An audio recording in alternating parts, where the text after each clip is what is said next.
जब वो पैदा हुए तो डिफेंडर में ही पैर रखा था क्या पैदा तो खेसारी लाल यादव के साथ नॉट इंटरेस्टेड है। बहुत नीची और गिरी हुई सोच है उनकी, तो मुझे नहीं काम करना है। हमें छूने के लिए औकात चाहिए। आपकी औकात उतनी बड़ी होनी चाहिए कि आप मुझे छू सको। जी हाँ, ये भोजपुरी के सबसे बड़े सुपरस्टार किंग खेसारी लाल यादव है। औकात तो होनी ही चाहिए भाई खेसारी लाल यादव को छूने के लिए।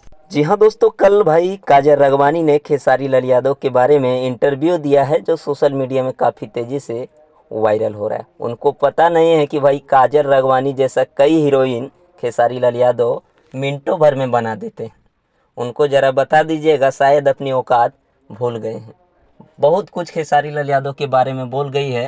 खैर उसकी चर्चा हम नहीं करेंगे। जितने भी खेसारी लाल यादव के फैंस हैं, आप लोग क्या चाहते हैं भाई कमेंट बॉक्स में कमेंट कीजिएगा। फिलहाल मिलते हैं फिर नेक्स्ट वीडियो में। थैंक्स फॉर वॉचिंग भाई, लव यू ऑल।